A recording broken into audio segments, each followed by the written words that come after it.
Hi friends, welcome to Kingmakers IS Academy Daily Newspaper Analysis.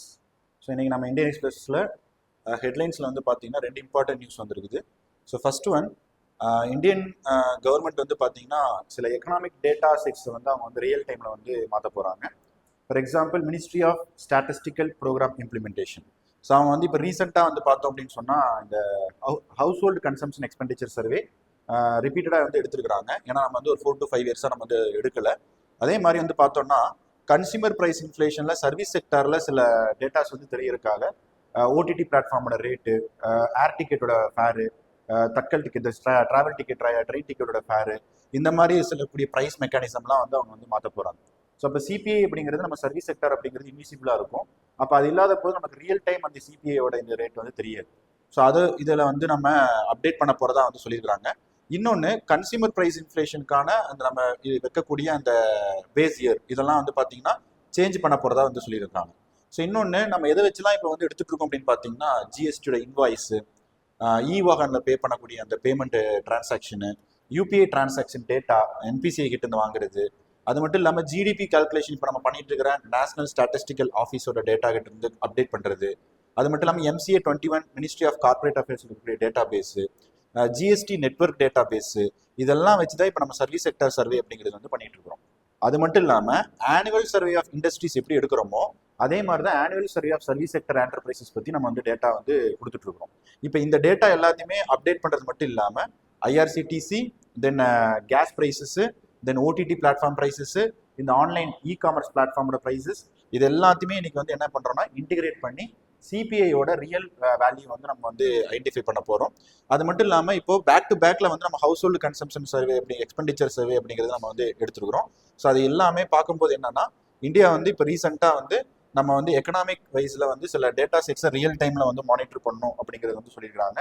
இன்னொன்று, NITI ஆயோட vice chairman Suman பெரி அவர் think டேங்க்ஸ்க்கு இந்த சில application சொல்லியிருக்கிறாரு. So இந்த மாதிரி இருக்கக்கூடிய டேட்டாவை நீங்கள் வந்து கொஞ்சம் ஐடென்டிஃபை பண்ணி கொடுங்க அப்படின்ட்டு. அப்போ CPI based inflation, index of industrial production, IIP data, then GDP, இது எல்லாமே வரக்கூடிய கம்மிங் ஃபினான்ஷியல் இயரில் நியூ சீரீஸாக வந்து ரிலீஸ் பண்ண போகிறாங்க. இப்போ நம்ம ஃபாலோ பண்ணிட்டு இருக்கிற பேஸ் இயர் வந்து பார்த்தீங்கன்னா 2011-12 பேஸ் இயர். இந்த 11-12 பேஸ் இயர் கூட வந்து பார்த்தீங்கன்னா 2022-23 வந்து கன்வெர்ட் ஆகும் அப்படிங்கிற மாதிரி வந்து சொல்லியிருக்கிறாங்க. ஸோ அப்போ நீத்தி ஆயோக்கும் திங்க் டேங்க்ஸும் நிறைய வந்து டிஸ்கஸ் பண்ணியிருக்காங்க. மினிஸ்ட்ரி ஆஃப் ஸ்டாட்டிஸ்டிக்கல் ப்ரோக்ராம் இம்ப்ளிமெண்டேஷனும் டிஸ்கஸ் பண்ணியிருக்காங்க. ஸோ இதெல்லாம் வச்சு பார்க்கும்போது என்னன்னா நமக்கு வந்து கொஞ்சம் வந்து ஒரு டேட்டா வந்து கொஞ்சம் வேலிடாக நம்மளுக்கு வந்து ஐடென்டிஃபை பண்ண முடியும். பாலிசி மேக்கர்ஸ்க்கு வந்து பார்த்தீங்கன்னா இது வந்து கொஞ்சம் ஈஸியாக இருக்கும் அப்படிங்கிறதுனால இந்தியாவை பொறுத்த வரைக்கும் இந்த ஸ்டாட்டிஸ்டிக்கல் டேட்டாங்கிறது ரொம்ப ரொம்ப crucial for policy making. So அதனால் இந்த ஆர்டிக்கல் வந்து பார்த்து வச்சுங்க. ப்ரிலிம்ஸ் பேஸில் வந்து நிறைய வந்து உங்களுக்கு கொஷின்ஸ் வந்து வரக்கான சான்சஸ் இருக்குது. ஸோ நெக்ஸ்ட் எடுத்துக்கிட்டோம் அப்படின்னா Tata and Dassault aviation, French கம்பெனியோட ரஃபேல் ஏர்கிராஃப்ட் கொடுத்தாங்கல்ல. ஸோ அந்த ரெண்டு கம்பெனி வந்து பார்த்தீங்கன்னா ஹைதராபாத்தில் வந்து அவங்க மேனுஃபேக்சரிங் வந்து ஸ்டார்ட் பண்ண போகிறாங்க. இதுதான் first time Dassault Aviation outside ஃப்ரான்ஸில் ஒரு மேனுஃபேக்சரிங் பேஸை வந்து செட் பண்ண போகிறாங்க. தட் இஸ் ஃபியூஷலேஜ் மேனுஃபேக்சரிங் அப்படின்னு சொல்கிறாங்க. அதாவது அவுட்டர் ஷெல், ஏர்கிராஃப்டோட அவுட்டர் ஷெல்ல மட்டும் வந்து இது பண்ணுறது எல்லாமே இந்த ஹைதராபாத்தில் வந்து பார்த்தீங்கன்னா ஸ்டார்ட் பண்ண போகிறதா வந்து சொல்கிறாங்க. அவங்க வந்து ரஃபேல் ஏர்கிராஃப்ட் வந்து இந்தியா தவிர மற்ற எல்லா கண்ட்ரீஸ்க்கும் கொடுத்துருக்குறாங்க. பட் அந்த மேனுஃபேக்சரிங் அப்படிங்கிறது பெரிய லெவலில் இந்தியாவுக்கு பண்ண மாதிரி டெக்னாலஜி டிரான்ஸ்ஃபர் அப்படிங்கிறது வந்து அவங்க பண்ணவே இல்லை. ஏன்னா இப்போ இந்தியன் நேவி வந்து பார்த்தீங்கன்னா coming 2030 26 Rafale marine aircraft induct பண்ண போகிறாங்க. ஆல்ரெடி இந்தியன் ஏர்ஃபோர்ஸ் கிட்ட 36 ரஃபேல் ஏர்கிராஃப்ட் அப்படிங்கிறது இன்க்ளூடிங் டெக்னாலஜி டிரான்ஸ்ஃபர் வந்து இருக்குது. ஸோ 4.5 ஜென்ரேஷன் ஃபைட்டர் ஏர்கிராஃப்ட் தான் நம்ம வந்து எஜிப்து, கத்தார், துபாய் இந்த மாதிரி கண்ட்ரிக்கு வந்து ஃப்ரான்ஸ் வந்து டிஸ்ட்ரிபியூட் பண்ணியிருக்குது. ஸோ இப்போ டாட்டாவும் டசால்ட் சிஸ்டமும் சேர்ந்து பண்ணும்போது லோக்கல் மேனுஃபேக்சரிங் இப்போ இம்ப்ரூவ் ஆகும். அதே மாதிரி ஆன்சில் இண்டஸ்ட்ரீஸோட டெவலப்மெண்ட் நல்லா இருக்கும். MSMEs நல்லா டெவலப் ஆகும். இண்டிஜினஸாக நமக்கு வந்து ஒரு டெக்னாலஜி அப்கிரேடேஷன் அப்படிங்கிறது நம்ம டிஃபென்ஸில் வந்து வரும். ஸோ அப்போ இந்த ரஃபேல் பற்றி இருக்கக்கூடிய ஒரு டைப் வந்து இன்னைக்கு வந்து ஹெட்லைன்ஸில் வந்து வந்திருக்குது. ஸோ நெக்ஸ்ட் வந்து பார்த்தோம் அப்படின்னா ரீசெண்டாக வந்து யூஎன் செக்யூரிட்டி கவுன்சில் இருக்கக்கூடிய ஆன்டி டெரர் கமிட்டியில், தட் இஸ் சான்சன் கமிட்டின்னு சொல்லுவோம். அந்த சான்சன் கமிட்டியில் பாகிஸ்தானை வந்து சேர்பர்சனாக வந்து நாமினேட் பண்ணியிருக்காங்க, தட் இஸ் செலக்ட் பண்ணியிருக்காங்க. அது வந்து பார்த்தீங்கன்னா தாலிபானோட அந்த சான்சன் கமிட்டியில் வந்து சேரா வந்து பாகிஸ்தான் வந்து இருக்குது. ஸோ அப்போ இதை வந்து இந்தியா எப்படி பார்க்க போகுது அப்படிங்கிற மாதிரி ஒரு அனாலிசிஸ் ஆர்டிக்கல் வந்து கொடுத்துருக்குறாங்க. ஸோ அது மட்டும் இல்லாமல் இப்போ வந்து பார்த்தீங்கன்னா இந்த சில ரெசல்யூஷன் கமிட்டி நம்பர் வந்து சொல்லுவோம். For example resolution committee number 1988. So அது வந்து பார்த்தீங்கன்னா தாலிபானுக்காக இருக்கக்கூடிய ரெசல்யூஷன் நம்பர் தான் 1988. அதே மாதிரி வந்து பார்த்தோம் அப்படின்னு சொன்னால் 1373 ரெசல்யூஷன் கமிட்டி வந்து பார்த்தீங்கன்னா 1373, இதே மாதிரி 1267, இந்த மாதிரி வந்து சில ரெசல்யூஷன் நம்பர் வந்து இருக்கும். ஏன்னா நம்மளுக்கு வந்து யூபிசி ஃபிலிம்ஸ் கொஸ்டின்ல இந்த ரெசல்யூஷன் நம்பர் வச்சே வந்து 2022 ஒரு கொஸ்டின் வந்து கேட்டிருக்காங்க. ஸோ இது வந்து சான்சன் கமிட்டியில டெரரிசம்ல வந்து இருக்கக்கூடிய சில ஆர்கனைசேஷன்ஸ் ரிலேட்டடாக இருக்கக்கூடிய தாலிபான்ல ஸ்பெசிஃபிக்காக சொல்ல போனால் அதில் வந்து பாகிஸ்தான் வந்து சேர்பர்சனாக சொல்லியிருக்கிறாங்க. பட் அதில் இருக்கக்கூடிய அதர் கண்ட்ரிஸ், அதே மாதிரி சில சான்சன் கமிட்டியில் வந்து பார்த்தீங்கன்னா சேராக இருக்கக்கூடிய கண்ட்ரிஸ் வந்து இந்தியா வந்து ஸ்ட்ராட்டஜிக் பார்ட்னர்ஷிப் அப்படிங்கிறது வச்சிருக்கு. இதை வச்சு மேபி பாகிஸ்தானோட டெரரிசம் அப்படிங்கிறத வந்து அவங்க ஸ்டேட் ஸ்பான்சர் டெரரிசம் வந்து நம்ம வெளிக்கொண்டு வரலாம், இல்லை அவங்ககிட்ட வந்து நம்ம ப்ரெஷரைஸ் பண்ணலாம், இந்த மாதிரி வந்து அவங்க ட்ரஸ்ட் பண்ண வேண்டாம் அப்படின்னு சொல்லிட்டு. ஸோ இங்கே நீங்கள் பார்க்குறீங்க இந்தியா வந்து பார்த்தீங்கன்னா 1267 சொல்லிட்டு ஒரு கமிட்டி வந்து இருக்குது. அந்த 1267ஓட ஆன்டி டெரரிசம் கமிட்டியில் வந்து இந்தியா தான் வந்து பார்த்தீங்கன்னா அங்கே வந்து முக்கியமாக வந்து ஒரு மெம்பராக வந்து இருக்குது. இப்போ டென்மார்க் அப்படிங்கிறது வந்து சேர் பண்ண போகுது. ஸோ அடுத்து 1267 அப்படிங்கக்கூடிய கமிட்டியில் ஐஎஸ்ஐஎல் சான்சன் பண்ணுற கமிட்டியில் இந்தியா வந்து சேர் பர்சனாக இருந்துருக்காங்க. அல்கைதா கமிட்டிலையும் 2022 வந்து பார்த்தீங்கன்னா சேர் பர்சனாக வந்து இருந்துருக்காங்க. ஸோ இது வந்து செக்யூரிட்டி கவுன்சில் சம்மந்தப்பட்ட சில முக்கியமான அந்த ரெசல்யூஷன் கமிட்டியை வந்து நீங்கள் நியூஸில் வந்து நீங்கள் வந்து பார்த்து வச்சுக்கணும். ஸோ அது வந்து இன்டர்நேஷனல் ரிலேஷன்ஸை பொறுத்த வரைக்கும் ரொம்ப ரொம்ப இம்பார்ட்டன்ட் பேப்பர் 2ல. ஸோ நெக்ஸ்ட் வந்து பார்த்தோம் அப்படின்னா ஜல் ஜீவன் மிஷன் 2019 நமக்கு தெரியும், நமக்கு வந்து ministry of Jal Shakti drinking water supply to all household in villages சைடில் ரூரலுக்காக நம்ம கொண்டு வந்தா ஜல் ஜீவன் மிஷன். இப்போ controller auditor general of India வந்து பார்த்தீங்கன்னா இந்த ஜல் ஜீவன் மிஷனோட எக்ஸ்பெண்டிச்சரை வந்து என்ன செய்யறாங்க அப்படின்னா ஆடிட் பண்ணிருக்காங்க. ஏன்னா இதோட சென்ட்ரோட இன்வால்மெண்ட் இருக்குது, ஸ்டேட்டோட இன்வால்மெண்ட் இருக்குது. இந்த ஸ்கீமுக்கான எக்ஸ்பெண்டிச்சரை ஸ்டேட் தான் இம்ப்ளிமெண்ட் பண்ணுது. அப்போ அந்த ஸ்டேட் இம்ப்ளிமெண்ட் பண்ணக்கூடிய அந்த வந்து எக்ஸ்பெண்டிச்சரை வந்து இப்போ என்ன செய்யறாங்கன்னா ஆடிட் வந்து பண்ண போறாங்க. பேரலா எம்ஜி ரனேகா ஸ்கீம் வந்து லாஸ்டா வந்து 2013 தான் வந்து பாத்தீங்கன்னா ஆடிட் பண்ணிருக்காங்க, Mahatma Gandhi rural employment guarantee scheme. So அந்த ஸ்கீம் இப்போ வந்து பாத்தீங்கன்னா திரும்பி வந்து ரிவ்யூ பண்ண போறதா வந்து சொல்லியிருக்காங்க. ஏன்னா இது ரெண்டுமே வந்து ஒரு வில்லேஜ் லெவல்ல நமக்கு ரூரல்ல டெவலப்மெண்ட்டுக்காக ஃபோக்கஸ் பண்ணக்கூடிய ஸ்கீம். ஸோ இயர்லியரா இது வந்து ஜல் ஜீவன் மிஷன் இருக்கிறதுக்கு முன்னாடி என்ன இருந்தது அப்படின்னு பாத்தீங்கன்னா national drinking water development program அப்படின்னு சொல்லி இருந்தது. அதாவது NRWDPன்னு சொல்லி சொல்லுவோம், ரூரல் ட்ரிங்கிங் வாட்டர் ப்ரோக்ராம் அப்படிங்கிறது சொல்லுவோம். அதை தான் இப்போ ஆடிட் பண்ணியிருக்காங்க 2018. இப்போ ஜல் ஜீவன் மிஷன் வந்த பிறகு இப்போ வந்து பார்த்தீங்கன்னா 2019 2024 வரைக்கும் ஸோ ஒரு 2 lakh crore 3 lakh crore சொல்கிறோம், அதை வந்து ஆடிட் பண்ண போகிறாங்க. அது மட்டும் இல்லாமல் various central scheme, for example Rashtriya Uchchatar Shiksha Abhiyan, அதே மாதிரி கன்ஸ்ட்ரக்ஷன் ஒர்க்கர்ஸ்க்கான இருக்கக்கூடிய அந்த welfare scheme, green India mission, smart city mission, இது எல்லா ஸ்கீமையுமே வந்து பார்த்தீங்கன்னா central sector or central sponsor ஸ்கீமை வந்து ஒரு மேஜர் ஸ்கீம்ஸை வந்து கண்ட்ரோலர் ஆடிட்டர் ஜெனரல் வந்து ஆடிட் பண்ண போகிறாங்க. ஸோ இதெல்லாம் வந்து எத்திக்ஸில் வந்து பாயிண்ட் ஆஃப் வியூவில் வந்து ரொம்ப ரொம்ப இம்பார்ட்டன்ட். இந்த மாதிரி வந்து ஆடிட்டிங் இந்த மாதிரி இருக்கக்கூடிய இதெல்லாம் ஆர்டிக்கல்லாம் நீங்கள் வந்து பார்த்து வச்சுங்க. தென் எடிட்டோரில் பொறுத்த வரைக்கும் பார்த்தோம் அப்படின்னு சொன்னால் நமக்கு தெரியும் ஐபிஎல் ஸ்டாம்பெட் விக்டரி செலிப்ரேட் பண்ணும்போது பெங்களூரில் வந்து ஒரு இது டெத் நடந்தது, ஒரு 11 டெத் நடந்தது. ஸோ இது ஒரு டிசாஸ்டர் மேனேஜ்மெண்ட்டில் ரொம்ப ரொம்ப இம்பார்ட்டன்ட். இந்தியாவை பொறுத்த வரைக்கும் செலிப்ரேஷன்ஸ் அதே மாதிரி வந்து பார்த்தீங்கன்னா வேரியஸ் ஃபங்க்ஷன் ஆக்டிவிட்டீஸில் வந்து பார்த்தீங்கன்னா ஸ்டாம்பெட் அப்படிங்கிறது வந்து இப்போ ரீசெண்ட் டைம்ஸில் நம்ம பார்க்குறோம் இந்த டிசாஸ்டர் மேனேஜ்மெண்ட்லாம் ரொம்ப பார்க்க வேண்டியது. ஸோ அது எப்படி நம்ம வந்து போலீஸ் ஃபோர்ஸு, தென் அட்மினிஸ்ட்ரேஷனோட மிஷினரி, அதே மாதிரி சிவில் சொசைட்டியோட ரோலு, இல்லை இந்த மாதிரி இருக்கக்கூடியதெல்லாம் எப்படி நம்ம வந்து பார்க்குறது அப்படிங்கிற மாதிரி வந்து இதில் எடுத்துக்கலாம். ஸோ ஜஸ்ட் வந்து அதோட கவர்னன்ஸ் ஸ்ட்ரக்சர் அப்படிங்கிறத வந்து வச்சு நீங்கள் வந்து பார்த்துக்கலாம். ஸோ அடுத்து வந்து பார்த்தோம் அப்படின்னா நமக்கு தெரியும் சென்சஸ் அப்படிங்கிறது வந்து அனௌன்ஸ் பண்ணியிருக்கிறாங்க. அது நேற்றே வந்து நம்ம எக்ஸ்பிளைன்ல வந்து நம்ம பார்த்துருந்தோம். ஸோ அப்போ வந்து நம்ம ஹெட்லைன்ஸில் இன்னைக்கு பார்த்த மாதிரி ஹவுஸ் ஹோல்ட் எக்ஸ்பெண்டிச்சர் சர்வே ரிப்பீட்டடாக வந்து எடுத்துருக்காங்க. அது மட்டும் இல்லாமல் நிறைய டேட்டா செட்ஸ் அப்படிங்கிறது ரியல் டைமில் இப்போ வந்து நம்ம வந்து மாற்றிருக்கிறோம். அதே மாதிரி சென்சஸை வந்து பார்த்தீங்கன்னா கேஸ்ட் சென்சஸ் அப்படிங்கிறது first time beyond SC/ST population போக அதர் ஓபிசி அந்த கேஸ்ட் நம்பர் ஆஃப் கேஸ்ட்லாம் வந்து பார்த்தீங்கன்னா இந்த இருந்து எடுக்க போகிறோம்.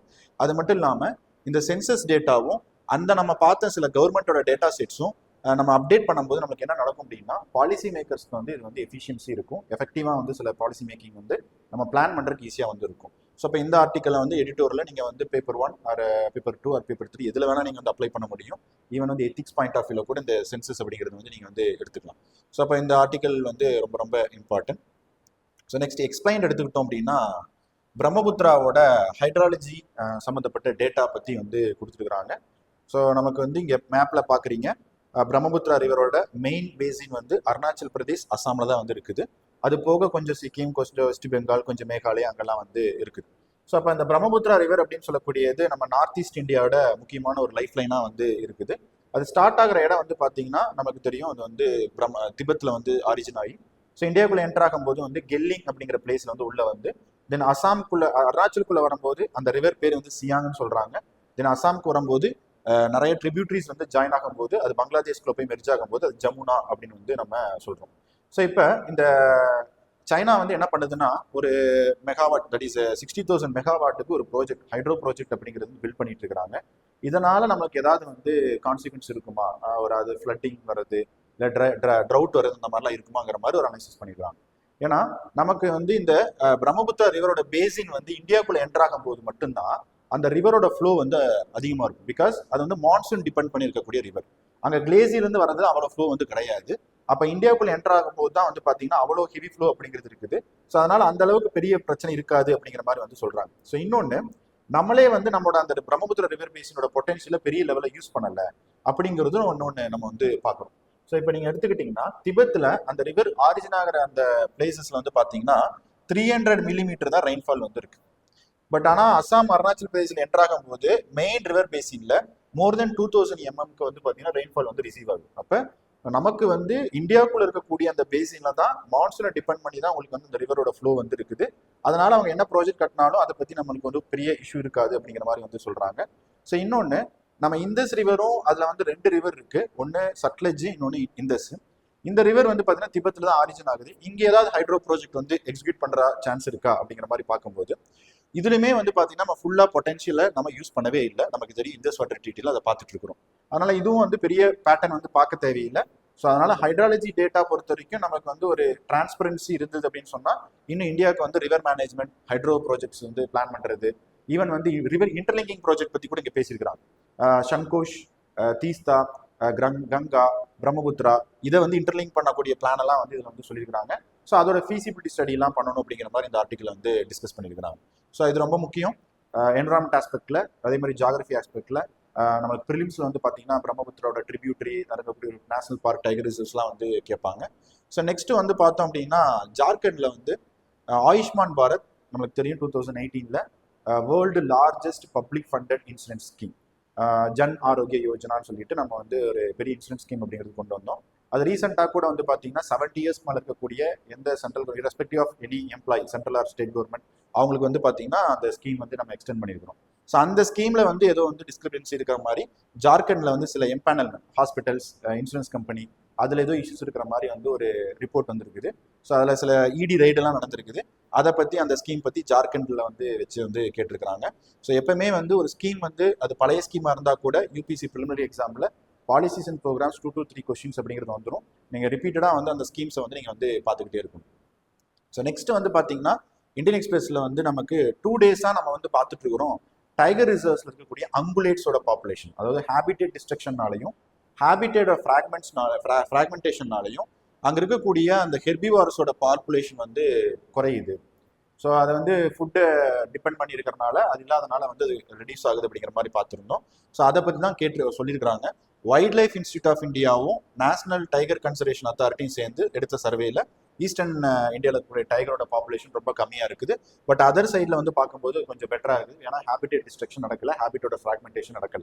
அதுவே சென்ட்ரல் இந்தியாவில் கேரிங் கெப்பாசிட்டி இன்க்ரீஸ் ஆயிருச்சு, அதாவது அதிகமாயிருச்சுங்கிறாங்க. அங்கே டைகர் வந்து இருக்கக்கூடிய நம்பர்ஸ் விட அதிகமாயிருச்சு. ஸோ அது வந்து ஈஸ்டர்ன் இந்தியாவுக்கு மூவ் ஆகும்போது அங்கே இந்த அங்குலேட்ஸோட பாப்புலேஷன் கம்மியாக இருக்கும்போது என்ன ஆகும் அப்படின்னா டைகருக்கு வந்து ப்ரே பேஸ் அப்படிங்கிறது இல்லாமல் போகும். ஸோ இது வந்து 2 to 3 டேஸாக நம்ம பேப்பரில் பார்த்துட்டே இருக்கோம். அதை வச்சு தான் இந்த ஆர்டிக்கல் வந்துருக்குது. அதனால இதையும் ஒரு டைம் வந்து நீங்கள் வந்து பார்த்துக்கலாம். ஸோ நெக்ஸ்ட் வந்து பார்த்தோம் அப்படின்னா எக்கனாமி பேஜில் நமக்கு வந்து என்னன்னா கிரிப்டோ கரன்சிஸ் வந்து டெவலப்பிங் எக்கனாமிஸ் வந்து அடாப்ட் பண்ணுறதுனால மேபி அதில் வந்து சில இஷ்யூஸ் வந்து வரும். டெவலப்பிங் எக்கனாமிக்ஸில் பர்டிகுலராக வந்து பிரச்சனை வரக்கு சான்ஸ் இருக்குது அப்படிங்கிற மாதிரி வந்து கீதா கோபிநாத், ஐஎம்எஃபோட first deputy managing director, so அவங்க வந்து சொல்லியிருக்கிறாங்க. ஸோ டெவலப்பிங் எக்கனாமிக்ஸ் கிரிப்டோவை நீங்கள் வந்து அக்செப்ட் பண்ணிக்கிறீங்க, கரன்சியை நீங்கள் வந்து ரீப்ளேஸ் பண்ணி பண்ணும்போது சில இஷ்யூஸ் வந்து வரும். ஏன்னா இப்போ இந்த ஸ்டேபிள் காயின்ஸ் அப்படிங்கிறது வந்து யூஎஸோட பிரசிடென்ட்டே என்ன பண்ணுறாருன்னா அவர் வந்து பர்சனலாக வந்து இதை வந்து என்கரேஜ் பண்ணுறாரு. யூஎஸ்ல ஜீனியஸ் ஆக்ட் அப்படிங்கிறது ஒன்று கொண்டு வந்தாங்க, கிரிப்டோ கரன்சியோட பேமெண்ட்ஸை வந்து ஸ்டேபிள் பண்ணுறதுக்காகவும் ரெகுலேட் பண்ணுறதுக்காகவும். ஸோ அந்த ஸ்டேபிள் காயின் அப்படிங்கக்கூடியது கிரிப்டோ கரன்சிஸ். ஸோ அதோட கமாடிட்டி மாதிரி வந்து அசெட் மாதிரி நம்ம வந்து வச்சு யூஸ் பண்ணிட்டு இருக்கிறோம். ஸோ அதனால எமர்ஜிங் எக்கனாமிக்ஸில் இதெல்லாம் வந்து பண்ணால் நம்மளுக்கு சில என்னெல்லாம் பிரச்சனை வரும் அப்படிங்கிற மாதிரி வந்து ஒரு அனாலிசிஸ் வந்து கொடுத்துருக்காங்க. ஸோ நெக்ஸ்ட் வந்து பார்த்தோம்னா இந்தியாவில் Reserve Bank of India first time ஒரு இ காமர்ஸ் கம்பெனி ஃப்ளிப்கார்ட்டுக்கு வந்து என்ன கொடுத்துருக்காங்கன்னா லெண்டிங் லைசன்ஸ் அப்படிங்கிறது கொடுத்துருக்காங்க. தட் இஸ் நான் banking finance company status. So அப்போ வந்து டெபாசிட்டை அக்செப்ட் பண்ணிக்க கூடாது. ஸோ லெண்டிங் ஆப்ரேஷன் மட்டும் அவங்க வந்து பண்ணலாம். ஸோ இந்த மாதிரி வந்து காமர்ஸ் ஆப்ரேஷனுக்கு ஃபர்ஸ்ட் டைம் வந்து லெண்டிங் லைசன்ஸ் கொடுத்தது இதுதான். ஸோ அதனால இந்த மாதிரி இருக்கக்கூடியதையும் நீங்கள் வந்து சும்மா நியூஸாக வந்து பார்த்துக்குங்க. அதே மாதிரி prime minister economic advisory council இருக்கு, நமக்கு தெரியும். ஸோ அதில் வந்து பார்த்தீங்கன்னா ஃபர்ஸ்ட் வந்து எர்லியராக வந்து விவேக் திபராய் அப்படின்னு ஒருத்தர் வந்து இருந்தார் சேர்மனா. ஸோ இப்போ வந்து பார்த்தீங்கன்னா சுமன் பெரி வந்து இருக்கிறாரு. ஸோ அதுக்கு வந்து ஒரு மெம்பராக வந்து ரீசெண்டாக S Mahendra Dev is economist, Axis பேங்கோட போர்ட் ஆஃப் டைரக்டர் இருக்கிறாரு. ஸோ ரீசெண்டாக வந்து அவங்களை வந்து அப்பாயின்ட் பண்ணியிருக்காங்க. ஸோ அதனால prime minister economic advisory council என்னாலும் நீங்கள் வந்து பார்த்து வச்சுங்க. ஸோ அடுத்து இந்தியாவில் வந்து மாருதி சுசுகி கம்பெனி வந்து கார் மேனுஃபேக்சரிங் பண்ணுறதுல சில கிரைசிஸ் வருதுன்னு சொல்லியிருக்காங்க. எதனால் அப்படின்னா சைனா வந்து ரேர் எர்த் எலிமெண்ட்ஸ் எக்ஸ்போர்ட் பண்ணுறதுல சில பேன் வந்து போட்டிருக்கிறாங்க. அதில் வந்து காருக்கு தேவையான நியோடிமியம் அயன் போரான்னு சொல்லக்கூடிய சில மேக்னெட்ஸ் இவி மேனுஃபேக்சரிங்கிறது தேவைப்படைய கிரிட்டிக்கல் மினரல், அது கிரிட்டிக்கல் காம்பனண்ட்டுக்காக மேனுஃபேக்சரிங் பண்ணுறதுக்கு தேவைப்படுறது. இதோட சப்ளை செயினை டிஸ்ட்ரப்ஷன் பண்ணுறதுனால இந்தியாவில் இருக்கக்கூடிய இவி கம்பெனிஸ்க்கு வந்து பார்த்தீங்கன்னா ஒரு பெரிய பிரச்சனை இருக்குது. அதனால நாங்கள் வந்து கவர்மெண்ட்டை மீட் பண்ண போகிறோம் அப்படிங்கிற மாதிரி வந்து சொல்லியிருக்காங்க. ஸோ அதுவும் இன்னைக்கு வந்து எக்கனாமிக் பேஜில் வந்து கிரிட்டிக்கல் மினரல்ஸ் கீழே வந்து வந்திருக்குது. ஸோ ஹிந்து பொறுத்த வரைக்கும் ஹெட்லைன்ஸ் சேம், அதே அந்த ஆர்சிபியோட அந்த இஷ்யூ, மாவோயிஸ்டோட லீடரை வந்து டெய்லி நம்ம பார்த்துட்டே இருக்கிறோம், அவங்கள வந்து டெர்மினேட் பண்ணிகிட்டே வந்து இருக்கிறாங்க. ஸோ அது மட்டும் இல்லாமல் சென்சஸ் நம்ம அதையும் நம்ம வந்து இந்தியன் எக்ஸ்பிரஸில் வந்து நம்ம பார்த்தாச்சு. ஸோ டெக்ஸ்ட் அண்ட் கண்டெக்ஸ்ட் எடுத்து பார்த்தோம் அப்படின்னு சொன்னால் இன்னைக்கு வந்து ஹிந்து பேப்பரில் வந்தது IBC, that is insolvency bankruptcy code. So அது வந்து ஒரு கார்பரேட் ரெசல்யூஷன் ப்ராசஸ்ன்னு சொல்லலாம். ஸோ அப்போ ஐபிசிக்கு முன்னாடி இந்தியாவில் வந்து பார்த்தீங்கன்னா சர்ஃபேசி ஆக்ட் இந்த மாதிரிலாம் வந்து பிளான் பண்ணி வச்சிருந்தோம். பட் அது வந்து பெரிய சக்ஸஸ்ஃபுல் ஆகலை. ஆனால் ஐபிசி வந்து பார்த்தீங்கன்னா பெரிய லெவலில் சக்ஸஸ். பாருங்கள், நியர்லி வந்து பார்த்தீங்கன்னா கிரெடிட்டர்ஸ்க்கு ஒரு 3.89 lakh crore அப்படிங்கிறது ரெக்கவரியாக இருக்குது. ரெக்கவரியோட பர்சன்டேஜ் பார்க்கும்போது உங்களுக்கு வந்து 32% அப்படிங்கிறது வந்து இருக்குது. ஸோ அப்போ ஐபிசி அப்படிங்கிறது ஒரு பேங்க்ரப்சி லா 2016 நம்ம கொண்டு வந்தோம். இன்சால்வன்சி பேங்க்ரப்சி போர்ட் ஆஃப் இந்தியான்னு ஒன்று கொண்டு வந்தோம். ஸோ அதுக்கப்புறம் என்சிஎல்டி, என்சிஎல்டி அதோட ரெசல்யூஷன் ப்ராசஸ்க்கு எத்தனை நாள் எடுத்துக்கணும், மேக்ஸிமம் 330 days அப்படிங்கிறதுலாம் இருக்கணும் அப்படிங்கிற மாதிரிலாம் வந்து அந்த ப்ராசஸை வச்சிருந்தோம். ஸோ இப்போ பேங்க் ஆர்பிஐயோட ட்ரெண்ட் ரிப்போர்ட் என்ன சொல்லுதுன்னா, கம்பேரிட்டிவ்லி நம்ம இதுக்கு முன்னாடி வச்சிருந்த ரெக்கவரி லெஜிஸ்லேஷனை விட ஐபிசி வந்து நல்லாவே வந்து இம்ப்ரூவ் ஆயிருக்குது, நல்லா பெர்ஃபார்ம் பண்ணியிருக்குது அப்படிங்கிறதுலாம் ஆர்பிஐயோட இதாக வந்து இருக்குது. பட் என்ன நடந்திருக்கு அப்படின்னா, இப்போ ரீசெண்டாக வந்து புஷன் பவர் ஸ்டீல் பவர் லிமிட்டடோட ரெசல்யூஷன் ப்ராசஸில் ரெசல்யூஷனோட எல்லா ப்ராசஸ் முடிஞ்ச பிறகு சுப்ரீம் கோர்ட் இன்வால்வ் ஆகி ஏதோ ஒரு சில இது வந்து இன்புட்ஸ் கொடுத்து அதை கேன்சல் பண்ண சொல்லியிருக்காங்க, சில வந்து அதை ரீகன்சிடர் பண்ண சொல்லியிருக்காங்க என்சிஎல்டி பண்ண அந்த ப்ராசஸ். அப்படிங்கும்போது இந்தியாவை பொறுத்த வரைக்கும் வந்து பார்த்தீங்கன்னா ஒரு ஒரு ஜுடிஷியல் ஓவர் ரீச் அப்படிங்கிறது இருக்குது. ஒரு எக்கனாமிக் பாலிசி மேக்கிங்கில் வந்து பார்த்தீங்கன்னா நம்ம வந்து அது எதுக்காக கொண்டு வரோம், ரிஃபார்ம்காக கொண்டு வரோம். பட் அது இது இன்னும் 70s 80s மாதிரி வந்து பார்த்தோம் அப்படின்னு சொன்னால் அதை வந்து நம்ம வந்து இது இப்போ டிஸ்டர்ப் பண்ணிட்டு இருக்கிற மாதிரி இருக்கு அப்படிங்கிற மாதிரி வந்து சொல்கிறாங்க. ஸோ இப்போ இந்தியா வந்து $5 trillion எக்கனாமிக் நோக்கி போகணும்னா இந்த மாதிரி economic legislation, economic policy making, எக்கனாமிக் ரிஃபார்ம்ஸில் ஜுடிஷியலோட அந்த ஓவர் ரீச் அப்படிங்கிறது இருக்கக்கூடாதுங்கிற மாதிரி இந்த ஆர்டிகல் வந்து அனலைஸ் பண்ணியிருக்காங்க. ஸோ இது ரொம்ப ரொம்ப இம்பார்ட்டன்ட். ஸோ நெக்ஸ்ட் வந்து பார்த்தோம் அப்படின்னு சொன்னால் லடாக்கோட கவர்மெண்ட் ஜாப் ரிசர்வேஷன் பாலிசி, இது 2 days பார்த்துட்டு இருக்கிறோம். ஸோ அதை பற்றி தான் ஹிந்துவில் திருப்பி கொடுத்துருக்குறாங்க. ஸோ நியூஸ் பேஜில் ஃபாரின் மினிஸ்டர் ஜெய்சங்கர் வந்து பார்த்தீங்கன்னா இந்தியா சென்ட்ரல் ஏஷியா டைலாக் அப்படிங்கிறது வந்து பார்த்தீங்கன்னா இப்போ 4th சென்ட்ரல் ஏஷியன் டைலாக் வந்து நடந்திருக்குது. ஸோ அதில் வந்து அவர் பார்ட்டிசிபேட் பண்ணியிருக்கிறார். ஸோ இப்போ பார்ட்டிசிபேட் பண்ணும்போது என்ன நடந்திருக்கு அப்படின்னு பார்த்தோம் அப்படின்னு சொன்னால் இந்த இயர் வந்து ஷாங்காய் கோஆபரேஷன் ஆர்கனைசேஷன் மீட்டிங் வந்து டியான்ஜின்ங்கிற சிட்டியில் சைனா நடக்க போகுது. ஸோ பிரைம் மினிஸ்டர் பார்ட்டிசிபேட் அப்படின்னு சொல்லிட்டு அவர் வந்து இன்ஃபார்ம் பண்ணியிருக்காரு. ஸோ அது மட்டும் இல்லாமல் இப்போ வந்து ஃபாரின் மினிஸ்டர்ஸ் மீட்டிங் நடக்கிறதுல இந்த முக்கியமான இந்தியாவோட Chabahar port project, international north south transport காரிடாரோட டிலே, அதே மாதிரி நம்மளோட பைலேட்டரல் ட்ரேட் இந்தியாவும் சென்ட்ரல் ஏஷியா பொட்டன்ஷியல் இருந்துமே $2 billion தான் பண்ணிட்டு இருக்கோம் அப்படிங்கிற மாதிரி வந்து அதை எப்படி இம்ப்ரூவ் பண்ணுறதெல்லாம் வந்து டிஸ்கஸ் பண்ணியிருக்காங்க. ஸோ இது ஐஆர்ல பேப்பர்ல ரொம்ப இம்பார்ட்டன்ட். ப்ரிலிம்ஸ் ஆஸ்பெக்ட்ல ஐஆர்ல வந்து கொஷின்ஸ் வந்து வரும். ஸோ அடுத்து வந்து பார்த்தோம்னா டிஜிட்டல் சென்சஸ் நம்ம எடுக்க போகிற ஃபர்ஸ்ட் சென்சஸ் வந்து டிஜிட்டல் சென்சஸ் தான் இருக்க போகுது, 2021 சென்சஸ். ஸோ இது என்னன்னா நம்ம 2011லயே நம்ம ஒரு ஆப் வச்சு தான் நம்ம வந்து இந்த ரியல் டைம் மாதிரி எடுக்கலாம்னு ட்ரை பண்ணோம். பட் அது மேனுவலாக தான் போயிருக்குது. இந்த டைம் நம்ம என்ன பண்ணுறோம்னா எனிமரேட்டர்ஸே, அதாவது எனிமரேட்டர்ஸே நியர்லி வந்து ஒரு 20 to 30 lakh யூஸ் பண்ண போகிறோம். ஒரு ஆப் கொடுக்க போகிறோம், ரியல் டைமில் நம்ம டேட்டா கலெக்ட் பண்ண போகிறோம். ஸோ இவ்வளோ ஹவுஸ் ஹோல்டு அப்படிங்கிறத நம்ம கவர் பண்ணி டோட்டலாக 140 crore பாப்புலேஷனோட டேட்டாவை நம்ம எடுக்க போகிறோம். ஸோ இந்த டிஜிட்டல் சென்சஸ்னால ரியல் டைம் மானிட்டரிங் அப்படிங்கிறது வந்து இதில் இருக்க போகுது அப்படிங்கிற மாதிரி வந்து இதில் வந்து சொல்லியிருக்கிறாங்க. ஸோ இன்னொன்று ஹிந்துவில் வந்து ஒரு ஜஸ்ட் ஒரு அனாலிசிஸ் மாதிரி வந்துருக்குது. இந்தியா வந்து நம்ம nuclear power reactors, small modular ரியாக்டர்ஸ்னு சொல்லி அனௌன்ஸ் பண்ணியிருக்கிறோம். அது ஃபீஸிபிளா இல்லை வந்து சில லாவை வந்து நம்ம வந்து சிலது வந்து atomic energy act, civil liability act எல்லாம் வந்து சேஞ்ச் பண்ணாதான் இன்வெஸ்ட்மெண்ட் வருமா. நம்ம பிளான் வச்சிருக்கோம், பட் இன்வெஸ்ட்மெண்ட் வர மாட்டேங்குது. ஏன்னா பிரான்ஸ், யூகே, யூஎஸ் அந்த மாதிரி கண்ட்ரிஸே அவங்க வந்து பார்த்தீங்கன்னா இன்னும் ஃபுல் பொட்டன்ஷியல் நியூக்ளியர்ல வந்து அச்சீவ் பண்ணல. இப்போ நீங்கள் வெஸ்டிங் ஹவுஸ் கம்பெனிலாம் வந்து இந்தியாவுக்கு வந்து அவங்க இன்வெஸ்ட்மெண்ட் பண்ணுற வரேன்னு சொல்கிறாங்க. பட் அந்த வெஸ்டிங் ஹவுஸ் கம்பெனியே வந்து கனடாவோட கண்ட்ரோலில் தான் வந்து இருக்குது. அதுவே பேங்க்ரப்சியில் வந்து ரீசெண்டாக வந்து அமெரிக்காவில் போயிருக்கு. அப்போ இதில் வந்து பிரச்சனையே வந்து பார்த்தீங்கன்னா இன்வெஸ்ட்மெண்ட் ஒரு பிரச்சனை. இன்னொன்று அந்த சிவில் லைபிலிட்டிலாம் நீங்கள் சேஞ்ச் பண்ணாதான் உங்களுக்கு யாராவது வந்து இன்வெஸ்ட்மெண்ட் அப்படிங்கிறது வந்து வருவாங்க. ஸோ இது வந்து நியூக்ளியர் பாலிசி வச்சு ஒரு ஆர்டிக்கல் வந்து அனலைஸ் பண்ணி கொடுத்துருக்காங்க. ஸோ இன்னைக்கு நியூஸ் பேப்பரில் வந்து நிறைய டாபிக்ஸ் இம்பார்ட்டன்ட் வந்து வந்துருக்குது. ஸோ இதை வந்து இந்த ஃப்ரைடே பேப்பரில் கொஞ்சம் வந்து கேர்ஃபுல்லாக வந்து எல்லாத்தையும் நீங்கள் நோட்ஸ் எடுத்துக்கணும். தேங்க்யூ. நம்ம நாளைக்கு வந்து பார்க்கலாம்.